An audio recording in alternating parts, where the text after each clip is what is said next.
Here we go. Start recording. This is a Google Forms meeting. A couple of business items I want to start off with. I told you we are an all-service training here. First of all, I'm kind of excited because I just got my internet speed upgraded. After all these drop calls and everything, or blurry screens, I upgraded on Comcast. I'll teach you a little trick on Comcast or any service. You know how you get your promotional rate for that first year and then it goes up? Well, after the year, if you call them and say, I'm thinking about quitting, what can you do? They'll offer you a lower rate to keep you, but it goes up after a year. So I put on my Google Calendar every year to call them up after that year, and I threatened to quit. But then one year I talked to them and said, do I have to threaten to quit every time? They're like, no, just call this. This is a customer loyalty number, and you call us, we'll give you our best price because you're a loyal customer. So I just do that every single year, and I got it upgraded pretty crazy fast. So you let me know if you see hopefully less lag today. And they sent me a new modem and installed it, and it was a free modem. So anyhow, things are faster now, so I'm excited about that today. I'm also excited. I learned that there's on Zoom, there's a pause share feature. So if you look at your doc cam, when we're using our Elmos, you could press freeze on there and then mess with your doc cam and it was the frozen image. You can do the same thing with this, where if you're sharing a screen, let's say as people are coming in, you shared a screen with a warm up for them, you can press pause share on that and go to a different tab, mess with your website, do your attendance on Aries, and they'll still see that frozen screen of the warm up that you did. And so I think that's gonna be a really helpful tip for us to be able to navigate multitasking, taking attendance, getting ready our next slide as people are coming in. People have been asking, I know that we ran into some slight problems the other day with installing Screencastify. I want to really just point you out to a couple of updates to our website. This is our lovely EdTech website. On the left-hand side, these little arrows will open up different screens. And I want to point you to, under video resources, if you go to Screencastify, some people are having an issue of just knowing how to install it. I've now inserted a how-to video that I didn't make, but it's from Screencastify, step-by-step directions on installing Screencastify onto your Chrome browser. Some people are running into issues where they were being asked to update Chrome because Chrome was incompatible, and they couldn't find a place to update. And if you may need to update your Mac OS to Catalina. I know it sounds like really complicated. It's fairly straightforward, but it's like a 2-hour process. Once you do that, it should then update your Chrome so that you can use Screencastify. And so if you just Google update to Catalina, there will be plenty of tutorials on that. Furthermore, some people are running into issues after they installed Screencastify and they tried to do the whole screen. They were able to record a tab, they were able to record themselves, but they couldn't record the desktop. If you run into your failed to record error, that was just a matter of giving permission for Screencastify to access your screen. So if you click on this link, that will give you directions on how to navigate that. So just, again, go to our EdTech website, and Jen, if you could put the link of that in the chat box, they can go there or bookmark it or save it, email it to yourself. But any of the videos that I showed earlier, this is the PDF from there. All our resources are on here. There was a question yesterday on how to import your classes into Google Classroom. And so I went on our teacher toolkit page. And if you scroll down to the bottom of that screen, I put a screencast on how to import your class group into Google Classroom.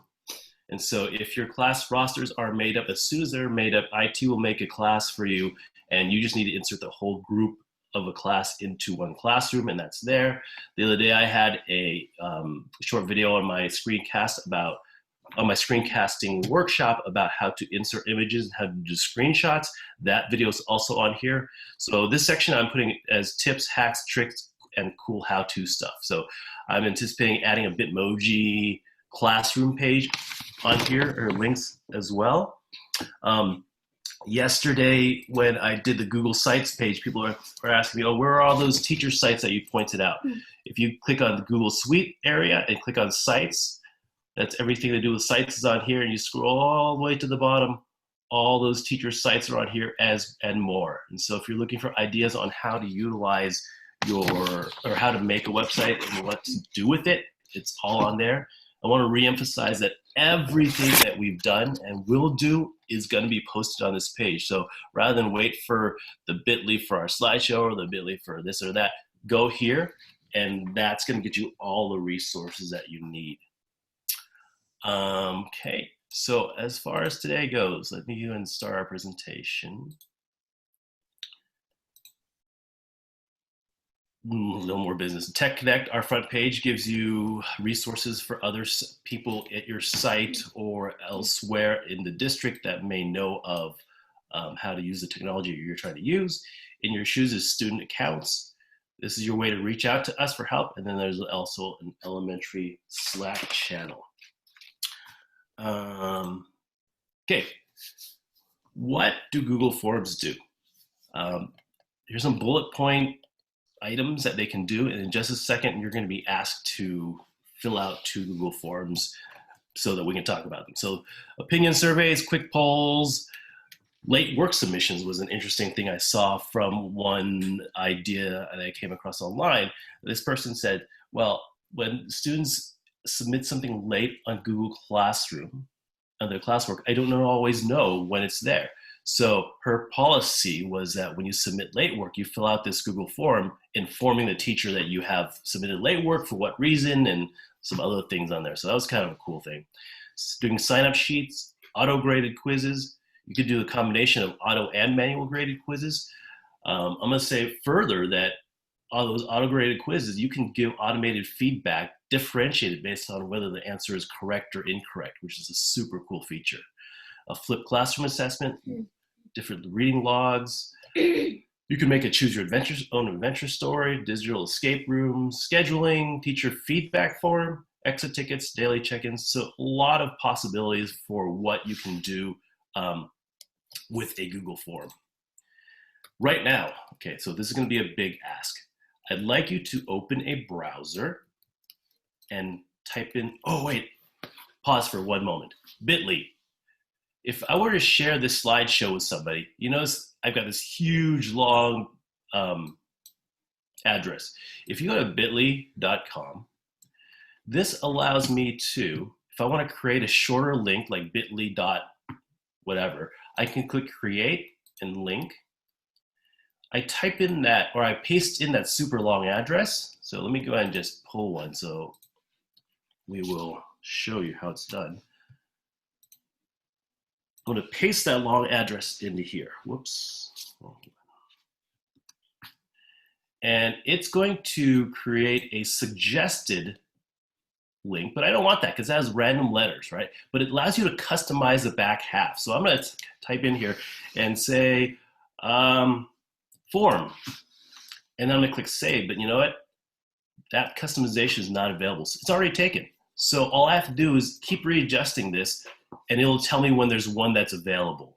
And so it's a real handy way to share long links. And so I can just keep retyping it, keep hitting save until something is available. So that's how I created this link here, which is what I'd like you to type into a browser. Now, so minimize your, well, you can memorize this, just all caps, bit.ly, /summer form, in all caps. Open a browser. It's going to lead you to a Google form that I'd like you to fill out. And as you're doing that, I'm actually going to show some live results of that, hopefully, if it works as I was like. So please go ahead and open up a browser. Go to Chrome. Type in that bit.ly. Let's do it in all caps to be sure. I'm still haven't figured out 100% whether it's case sensitive or not. /summer form, no spaces, SUMMERFORM. And please fill out that Google form. Once you're done with that, go ahead and come back to the Zoom window. If you accidentally get kicked off, just sign back in again. Which, incidentally, I kind of recommend not having waiting rooms on Zoom, because if a kid gets kicked off and you're hot and heavy in the middle of teaching, they could get locked out for the rest of the period because you don't notice the waiting room. And so if it's password protected already, I feel like waiting room can cause more problems and frustration for families and students if they get locked out. And it just gives you another thing to be mindful of, which is very difficult with considering all the balls we're juggling right now. So again, if you just, this is a very short form. I have a slightly longer form that I'm gonna give you a quiz on in just a minute. But if you could fill out this form, I'm gonna actually jump on over to here. No, this is not the one I want yet. Here. Why are there no responses yet?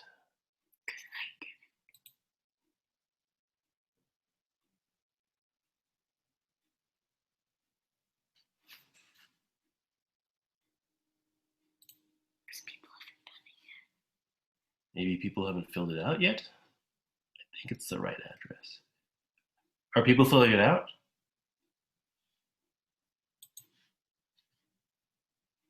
Okay, I'm gonna freeze this and look at my screen.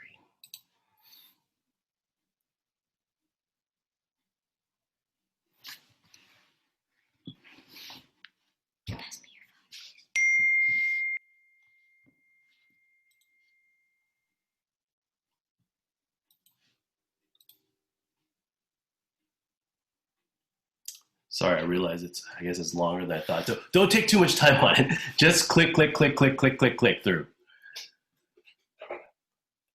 And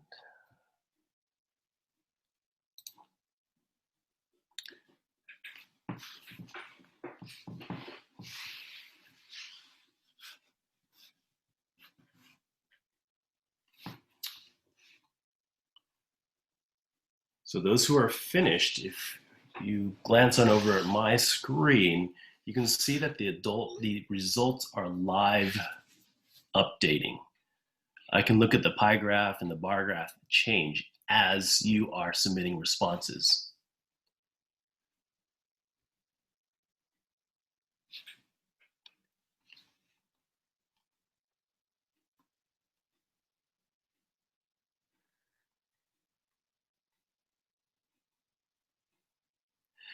And so you can multitask and listen as I speak my piece on this.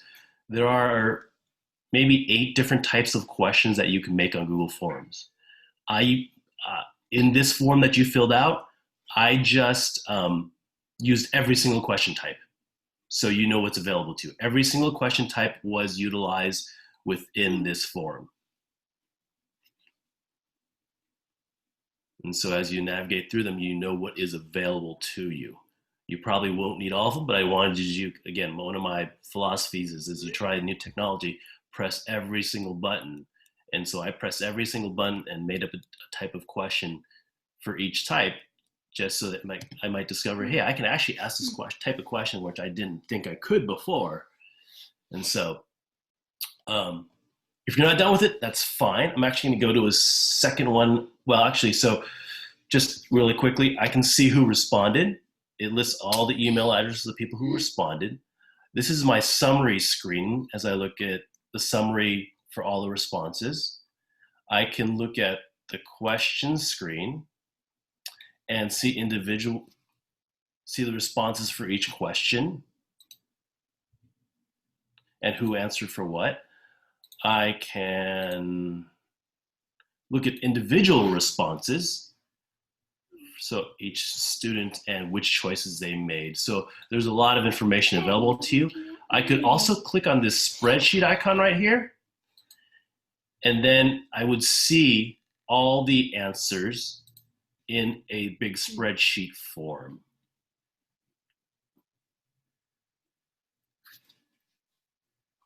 Which is probably the ugliest way to look at it, but if you want to do a quick scan of everything, it's available to you, okay? So that is that. I'm gonna say go ahead and stop doing that because I'm gonna have you do another one. This is probably gonna take, so this next one I'm gonna have you do is a quiz, a math quiz. It has maybe 10 questions. Don't spend more than, let's say, 2.5 minutes on it. And try to at least get the first one right, okay? So I'm gonna give you another URL now. And this one is important because we're going to talk about how to make it auto grade. And this is not just for math quizzes, but make it auto grade and manual grade for short answer and long answer questions, how to assign points to it. So that's important that you kind of navigate through this one. So if you have not finished the first one, please go to this second one, bit.ly/sample quiz, all caps, bit.ly/SAMPLEQUIZ,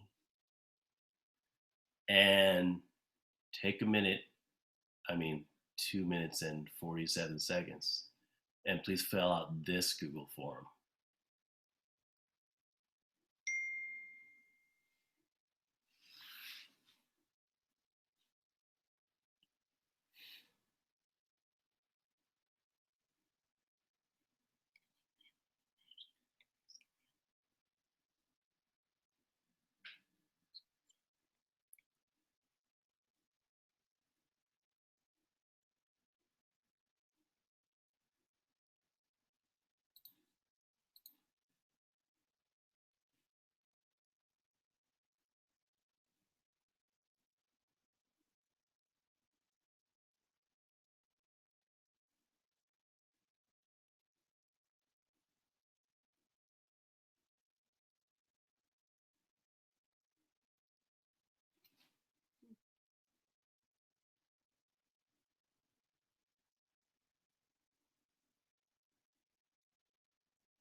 All right, I'm glad to see some responses coming in. That's great.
Okay, I think I have enough responses to talk about what I want to talk about now. So I'm going to resume my share and show you my response screen.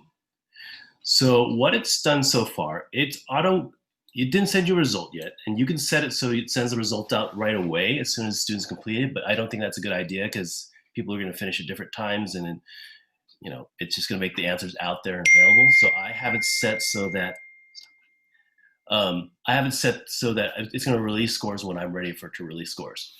And furthermore, I have one that's a short answer question, and I'm going to show you how to score that manually, and I'm not going to release the scores until that's done. But it's already graded the ones that are already in, and so here are some that's the score breakdown with average, median, and range. Frequently missed questions on top.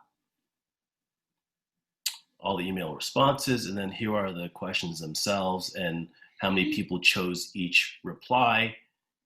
You can use to analyze this data to figure out which topics you might need to reteach and go over. You can even pinpoint it to which individual got which questions wrong. And so all these are auto grading. So they're all done for me, except for that last question. And that's the one I want to dwell on, because that would apply beyond just math, but to all subjects. If you've got a science test and it's all short answer questions, or it's part multiple choice, part short answer, here's how you would deal with that. And I just discovered some really cool features. Now, I used this before. I used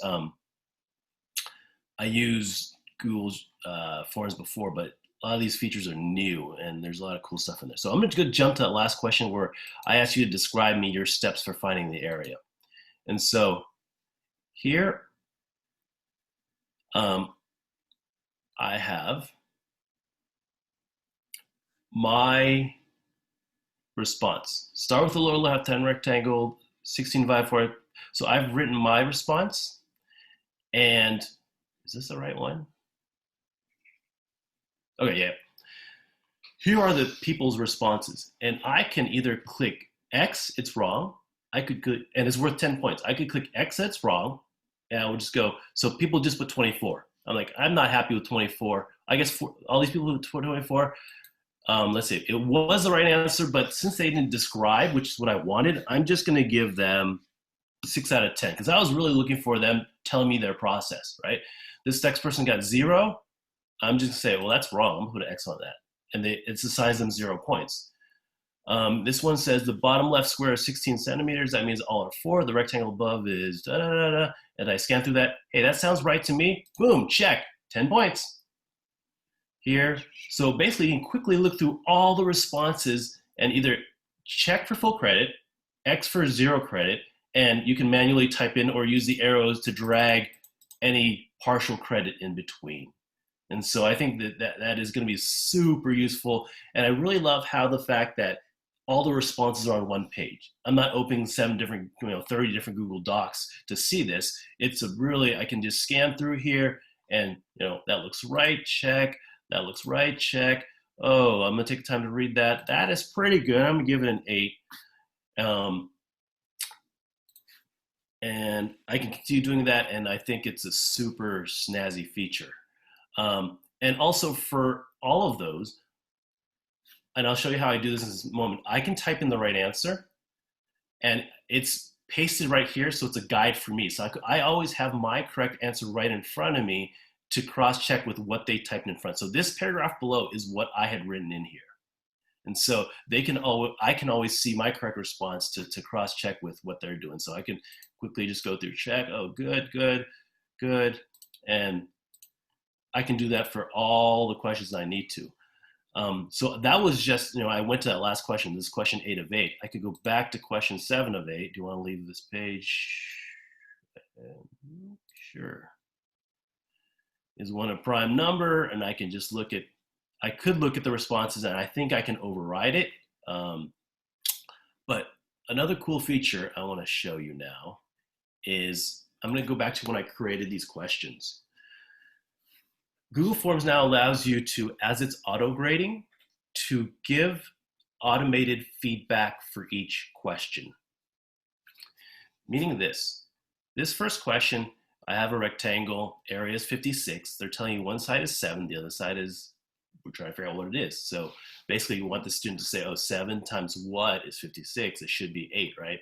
And so if you click on answer key, this is the part that I produce. It's going to have you select a correct answer, right? So I checked 8 is the right answer because 7 times 8 is 56. And then it allows you to put feedback for correct answers. So I can type in,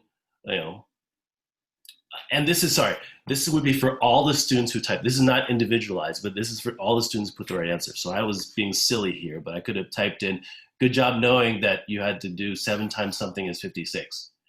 Feedback for incorrect answers is actually what I put. I put 7 times question mark equals 56, so that they get some guidance if they get it wrong. So for this next question, incidentally, I don't want to do them all multiple choice, and I'm going to speak to the math folk just for a second. And so I would like some free answer questions. So this, even though this next question, I could have done multiple choice, which gives them options, I elected to make it short response. And I made as my correct responses that are acceptable. So you can put multiple, if you wanted to automatically correct a short answer question, all you have to do is put in multiple correct answers. So I put, to try to cover all of my bases, 5. So the correct answer was 5, right? But they could have written 5 cm with no space. They could have written 5 space cm. They could have written in 5 centimeters. I said accept all of those. And it says mark all others as incorrect. My feedback for the answers, feedback for all answers was, how do you find the width of the top rectangle? Once you know the width of the top rectangle, what does that tell you about the bottom rectangle? So I'm leaning towards not giving them specifically the answer, but the guiding questions that lead them to the answer. This next one,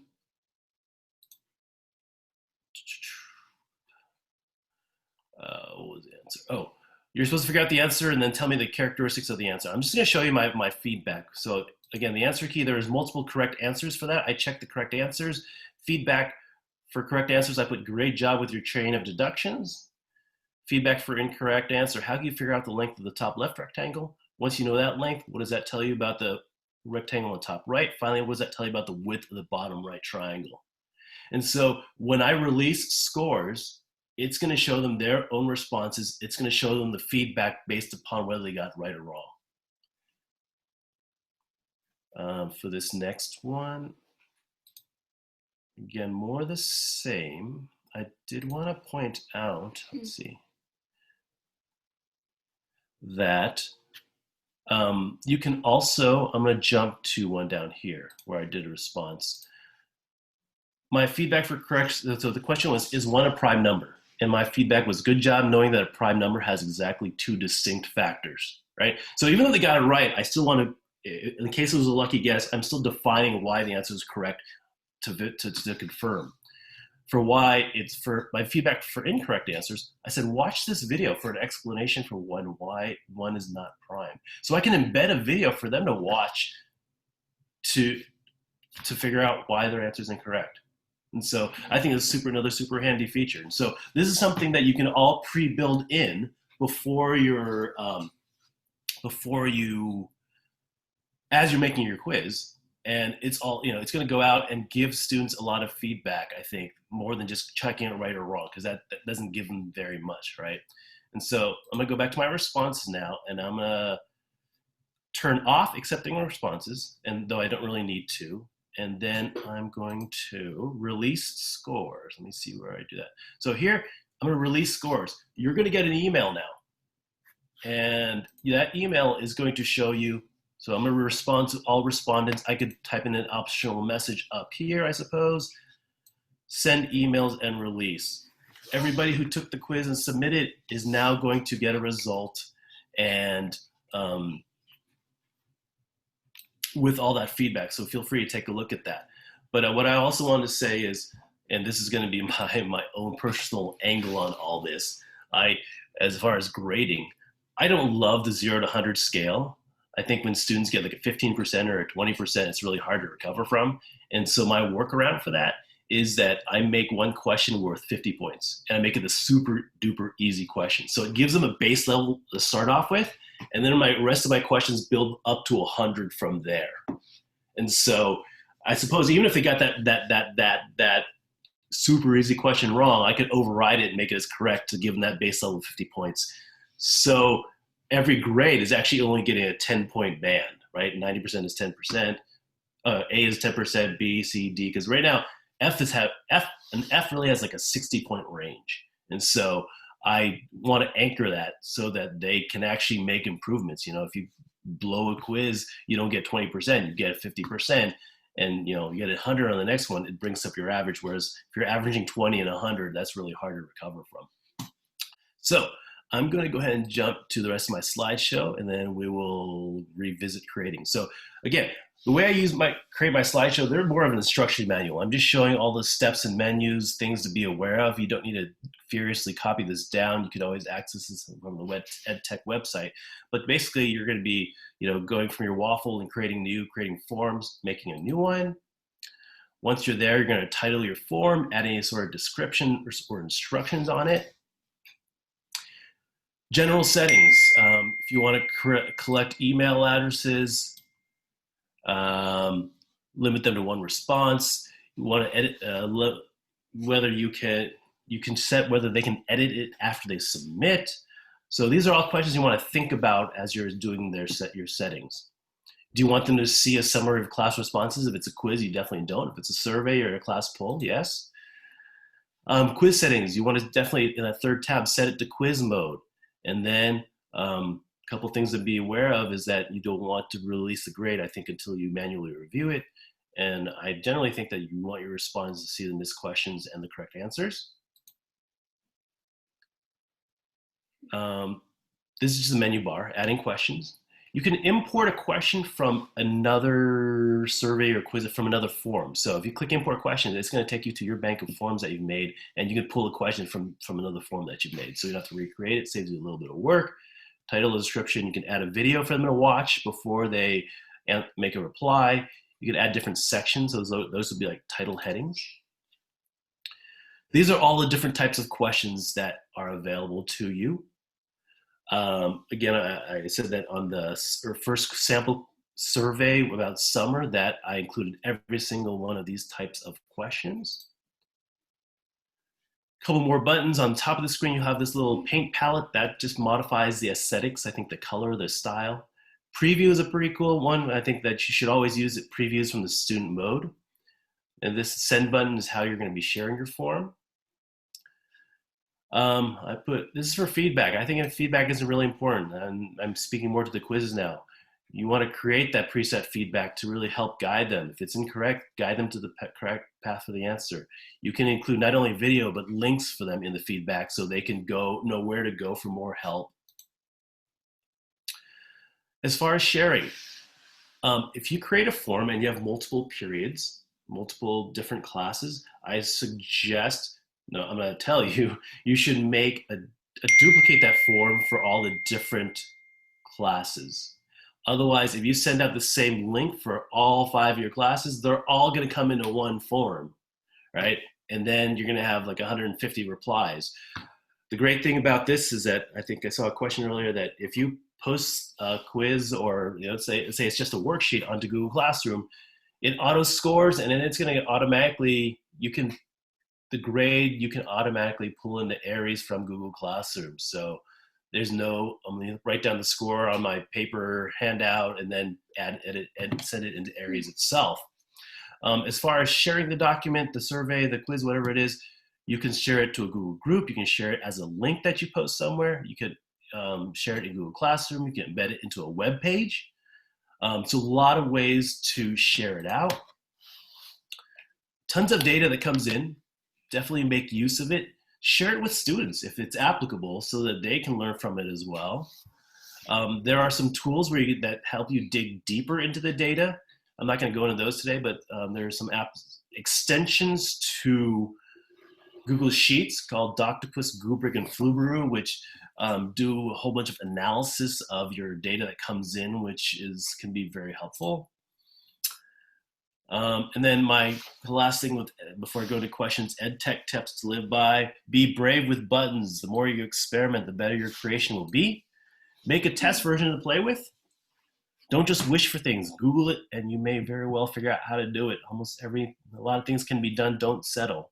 Don't keep reinventing the wheel. Templates are your friends. Let's say you're making like a series of quizzes for this year. Make a starting one that asks them all the pertinent information, what period you were in, whatever, all those permanent things, and then you can keep going back to that template to start. So you don't have to start from scratch every single time. All you have to do is duplicate that one to create a new one.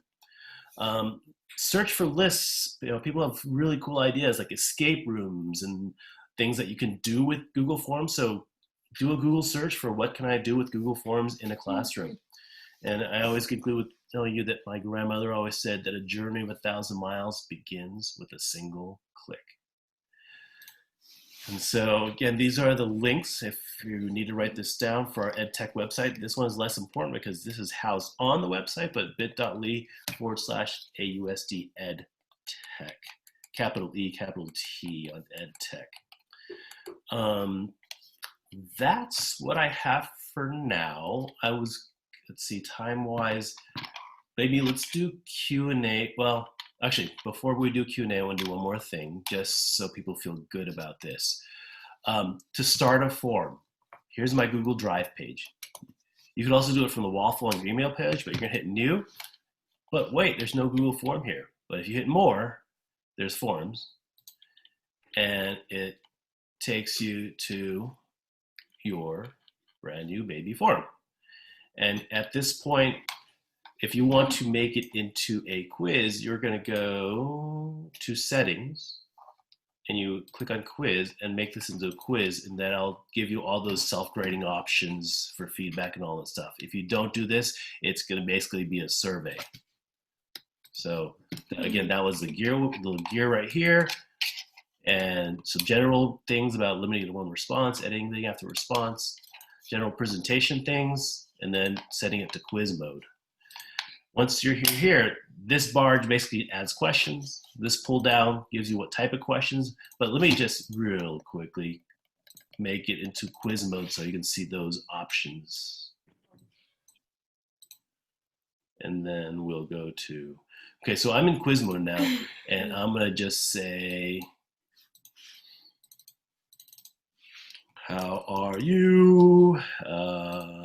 Fine, no fine. And then I'm gonna click on answer key here. And what you're gonna be asked to do is check the one that is correct. And notice it allows you to check more than once, so make sure you check correctly, or you can uncheck one. And then I'm gonna click on answer feedback. And notice that I can put, this slot is for incorrect answers. If you're not fine, smile. If you're fine, smile bigger. And then you can enter a link or a video to it about how to smile. You click save, and once the scores are released, they come back to you and they see the appropriate response, feedback. You can click how many points it's worth right here, and then those are the options. You can duplicate the question, a lot of things you can do from here. Okay, so that's kind of the basics of it. I'm hoping to give you time to work on it after the Q&A session. Jen. Yes, there's lots of questions. So just to one thing to start out is that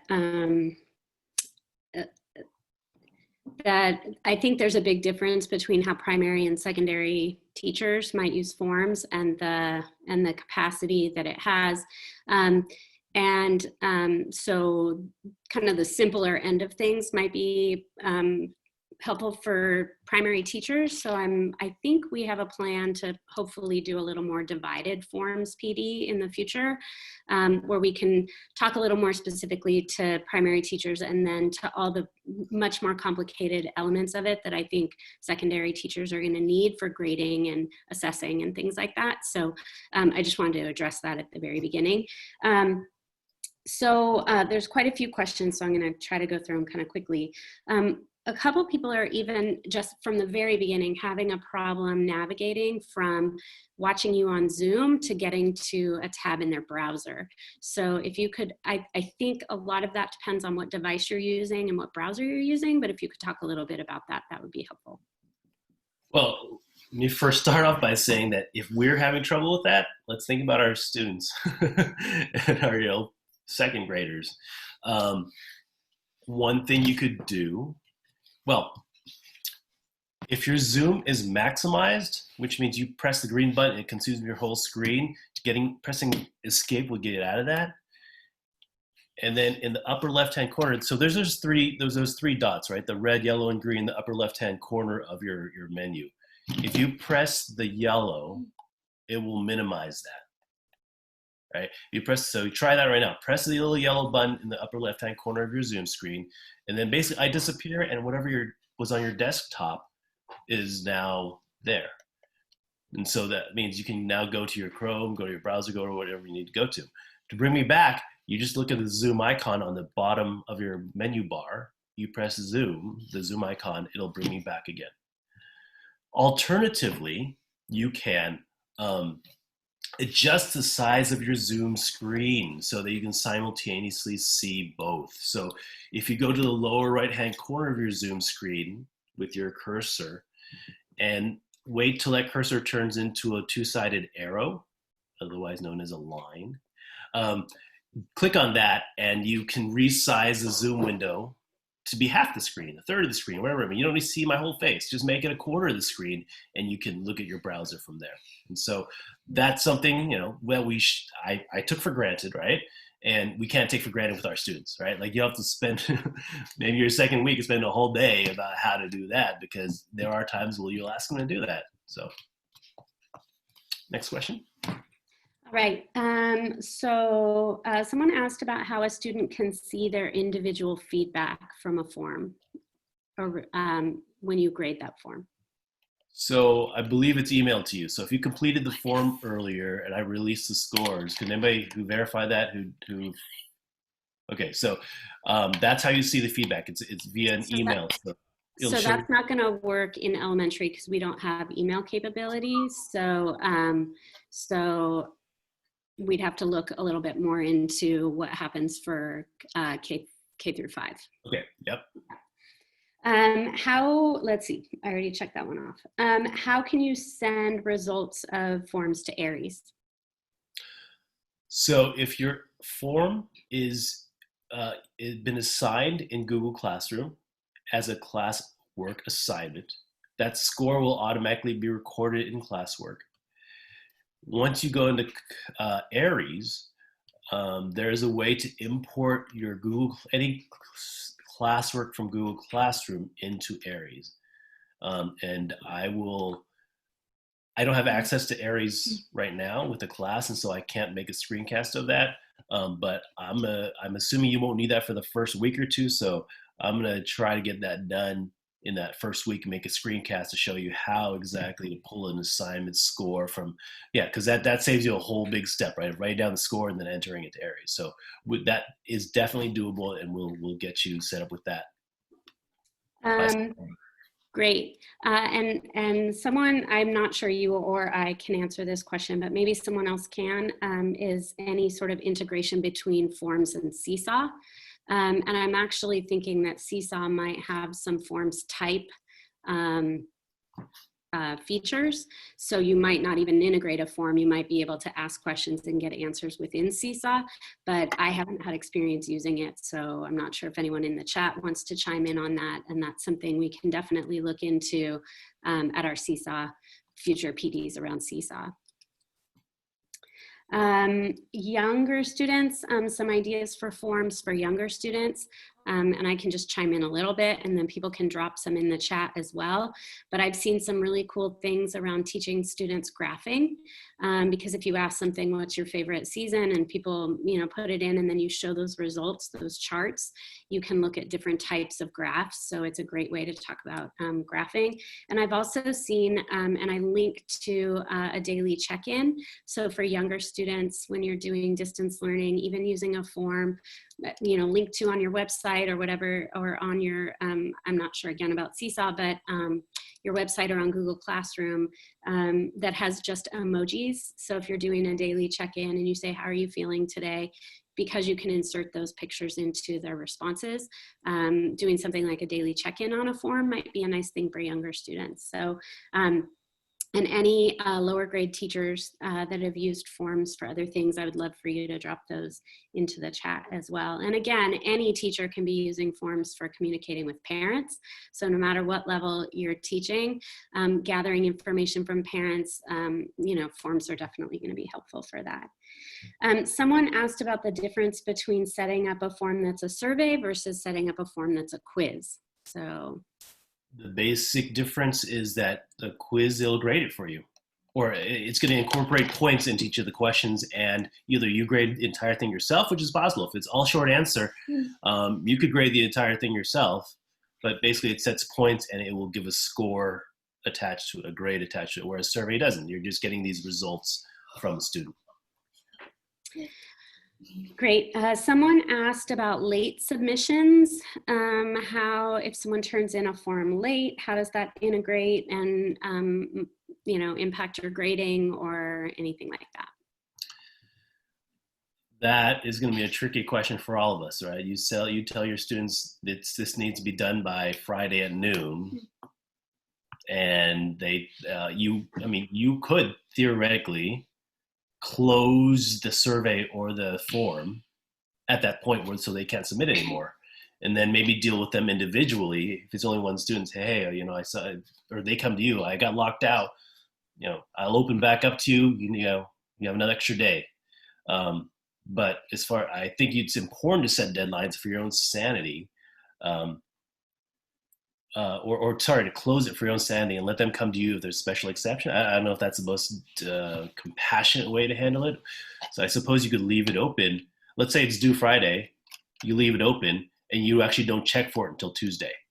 That gives them some wiggle room, because if you check on, Saturday and import all the scores and somebody submits on a Tuesday, then you have to deal with this one again. So I would generally, in general, whether it's forms or assignments in general, after the due date, don't immediately go and peruse all of them, because if more come in, then you're like, oh, which ones are the new ones? So give a few days of wiggle room at the end before you mark down whether they've done it or not.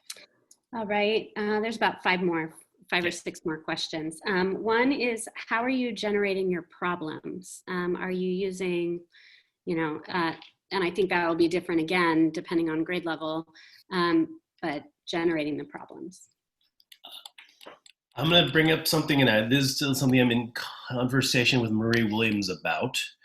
I'm going to tell you about another app that is very similar in forms, but has one feature that might be very attractive to you. And if it's attractive enough to enough people, that's why I want to talk to Marie Williams about the possibility of purchasing a license for all of us. If you ever heard of the website called GoFormative, it basically does the exact same thing as Google Forms, right? You can create a form and add pictures, add videos, add multiple choice, all different types of questions. But the one feature that's super cool about it, and I'll show you in just a moment when I share screen, is that you can take a PDF and convert it into a form. So let you process that. So what that meant to me was that I could take a math test that I've already created in Word or Google Docs. I change it to a PDF and then upload it directly into this program, and it will help me translate that into a form. So let me show you what I mean.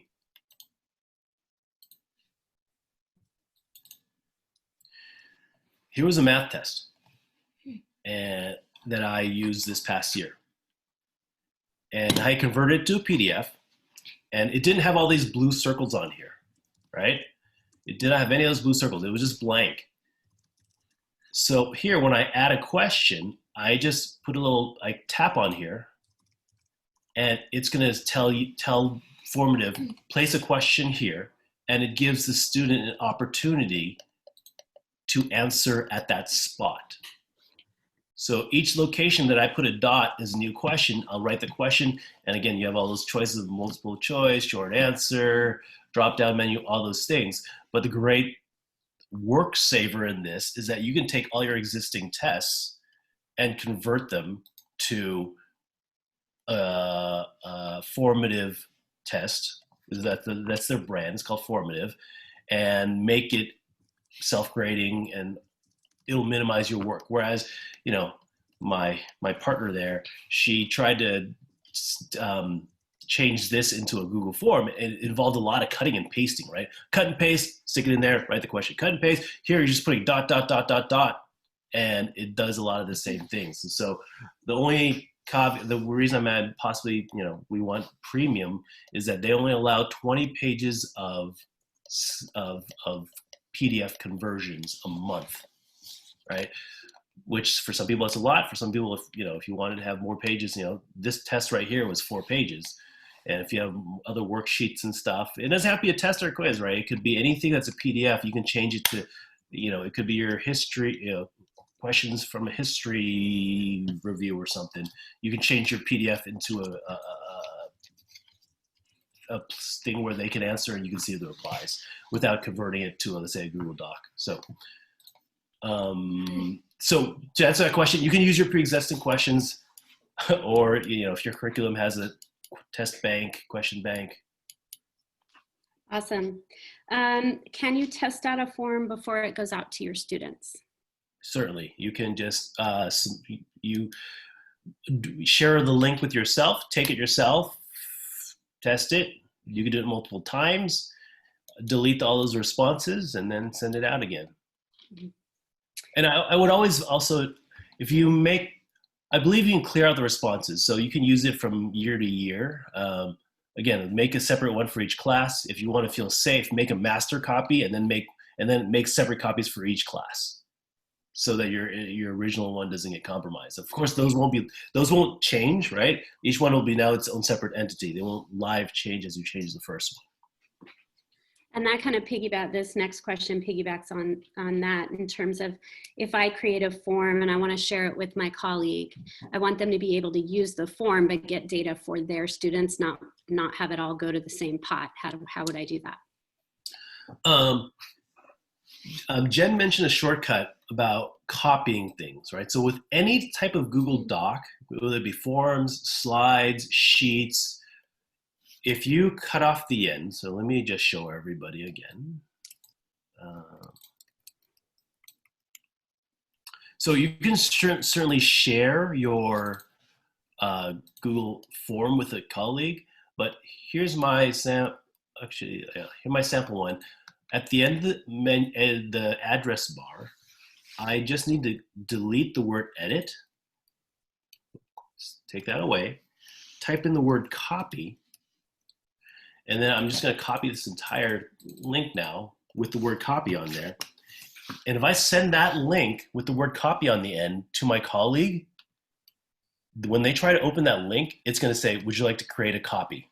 It won't let them access my copy. It will force them to create a copy. So this is how I recommend that you share everything with your colleagues, so that they get their own copy by default. You don't have to wonder, are they going to mess mine up? You can share with them that way. And so that's what I recommend, though. You can, I think, also add, if you're actually truly going to work on it together, I think there's on here you can add collaborators. So if your grade level is working on the same thing together and you all want to be able to edit it, you can add a collaborator.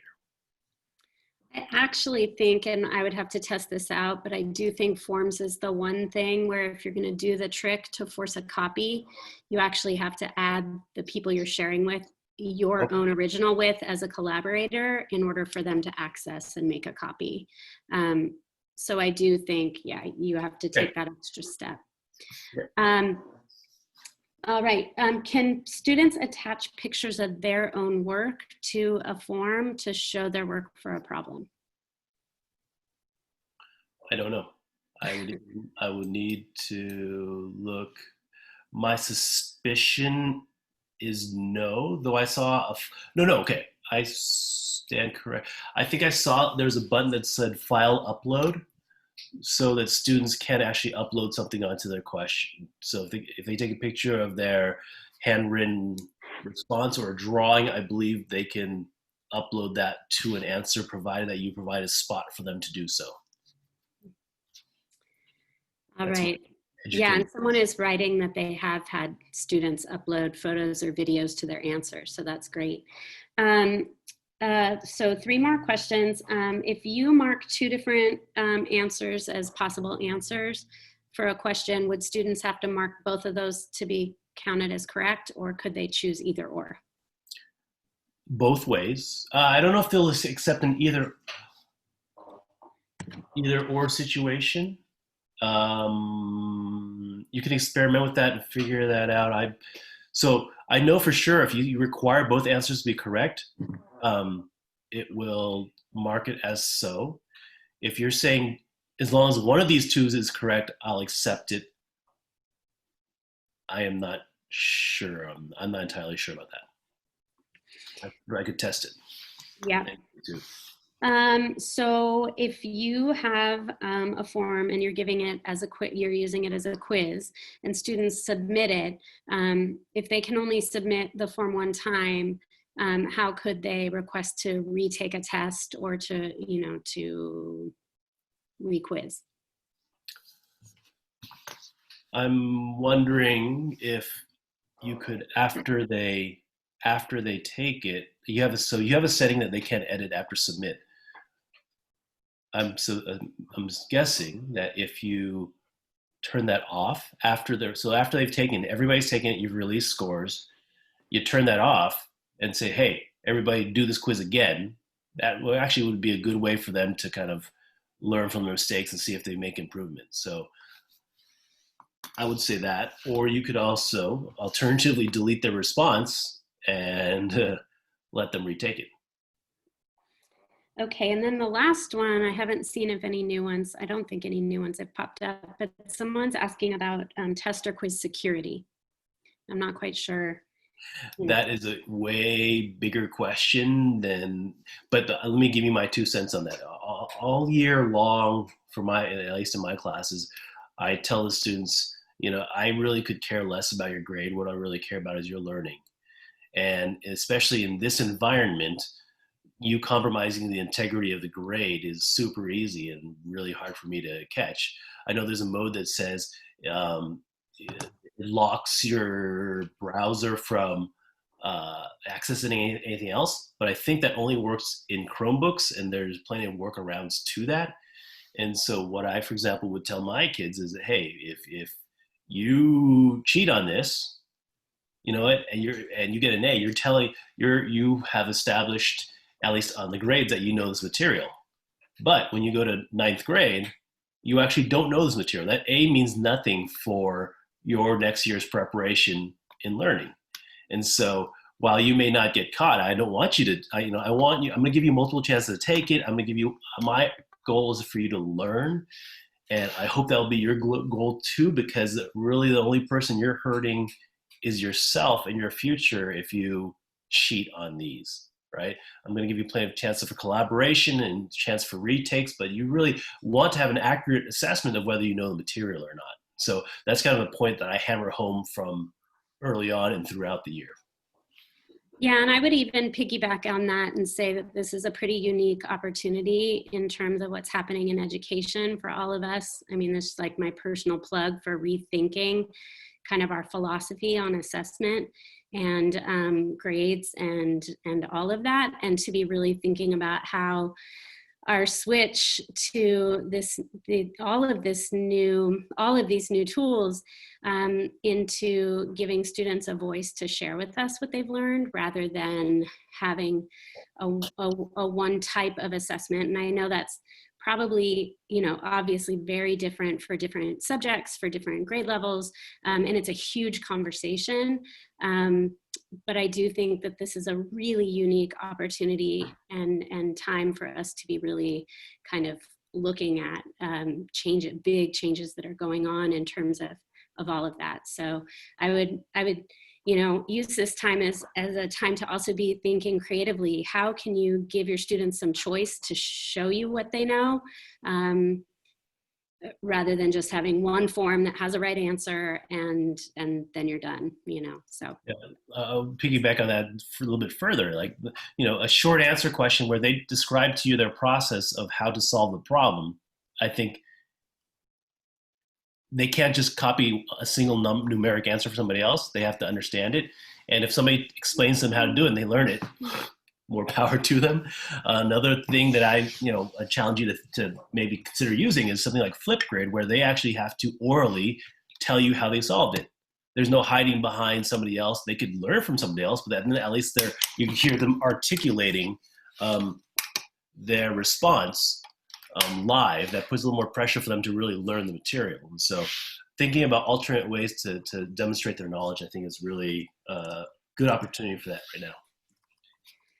And it seems to me like, as after we've kind of gotten a chance to kind of breathe once school is started. We have this one day a week as a great opportunity to have some of these bigger conversations and to not just have like me and Rich unmuted and talking about this, but have people talking to each other about it. And yeah, these are some big questions I think that all of us are facing, like in this unique time period. So, and the world over, right? It's not just Albany Unified that's dealing with this. And so I'm sure as time progresses, people are going to find different ways and different ideas to not combat it, but to help students learn in this environment. Yeah. So a last kind of question that popped up that I'm seeing is Marty asked if we could make kind of a bullet pointed list of key tips. Like for the example he gave was changing the end of the URL to copy. And I know that tips like that are all over the website, and we're adding those things in where they feel they fit. And so I'll just say to that, I'll kind of relook at the website and see maybe where it seems like a good place would be to kind of post that, 10 top tips. Also, Rich and I are going to be doing a weekly newsletter. It's going to be in kind of a Bitmoji format to try to be not just another bullet pointed email that you get and want to delete the minute you see it. And so it'll be super simple. It'll have links to, our help and the website always. But then it'll also have an app of the week, a tip of the week, and a video of the week. And it'll be in the format of a slideshow so that you can flip back through old ones. So if you don't have time this week to look, that stuff isn't going to go away. And I'm just sharing my site because our first one, I'm not sure we'll email it out. We might just send it to principals to include, but it'll have the website. This is the PD calendar. It'll have a weekly Flipgrid so that we can see each other and interact with each other a little bit as a teaching community. It'll have an app of the week, which we're still trying to choose one for the first week of school. This toilet paper commercial is hilarious. If you haven't seen it, I'd recommend watching it. It's my favorite video ever. And then this right here, Marty, is like the how can you force someone to make a copy. So how we'll link you to a video on how to do that. And we'll have a cool website as well. This one is The Kids Should See This, which is an amazing curated list of YouTube videos and Vimeo videos for kids. So this is a slideshow. So on our website, you'll be able to flip back through previous newsletters and just get some little tips and tricks as well.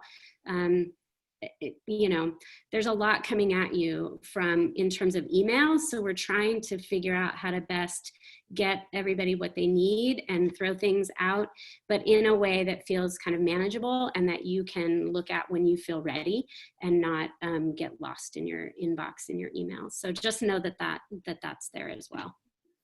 So as Jen was scrolling through that Bitmoji classroom, just notice that whenever it turned into a hand, that means it was a link. So just there's probably maybe 10 different links on there on that page. So just be sure to kind of thoroughly hover over everything that can be a link, because there's a ton of cool resources. I don't know if we want to outline in yellow those things so they're more obvious or something, but you'll get used to it.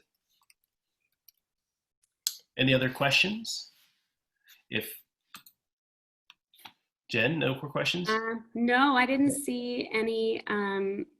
I didn't see any others. That emoji page is at the bottom of the home page of our website. So Rich, do you want to just drop the website link in again into chat? It would be great for everyone to just start bookmarking that website and checking back often. We're probably not going to update. We'll leave that original newsletter there for, at least through the first week of school. We're not going to start changing that until, maybe a couple weeks into September. Let me make one comment about somebody tried to type in a bit.ly yesterday that I supplied, and they typed it in exactly, but it came out like some foreign car sales website. And so what they found later on, that after you've typed in the bit.ly and let it hang there for a second, it might give you several choices. I don't know if it was a case issue, but then look for the one that we're talking about, which was, the AUSD website. So be aware if it doesn't work, that might be the case. So type the bit.ly into the browser window, wait, and it's going to pop up with maybe several choices. At this point, what I like to do, I think that worked kind of well yesterday. I know we have not that much time left. I'm actually just put you in a breakout rooms if you can, and you can use that time to start your first Google form. And I think it's nice to be able to sit with somebody who's actually doing the same thing together, or you could just chat about stuff. I left the room open yesterday and one group stayed for an extra hour. So I'm going to just turn my camera off in a minute and leave the room open, and you can choose to stay or go. Talk about yesterday's exciting board meeting. Jen, you want to sell your PD for tomorrow? Oh, sure. There's 2 PDs tomorrow. The first one is on HyperDocs, which is kind of how to package a lesson or a unit with kind of everything you need to roll that out to students. It's a format that includes kind of a explore, explain, apply format. It can be used for any subject level, any grade level, and there's an amazing library of them that already exist out there. So we're going to take a look at what it looks like, and then we're going to explore the library, and then I'm going to walk you through, if you see one out there, what you would need to do to grab it and modify it and use it for yourself. And then the second one is going to be more of kind of a teaching discussion format. It's going to be on anti-racist teaching, and it's more going to be on what you've been doing this summer around that. If you've been doing some reading or watching or listening, having a space to talk about that, and then to think about what kinds of things you've been thinking about that you might be able to incorporate into your own teaching this year, and what kind of supports you'd need moving forward to focus on that more in your own teaching. So cool. Yeah. All right, I'm gonna open up rooms. There'll be about 9 people in each room. Feel free to, again, start making your first Google form, and then you can ask each other questions. Yeah, or just chat. Thanks for coming, everybody.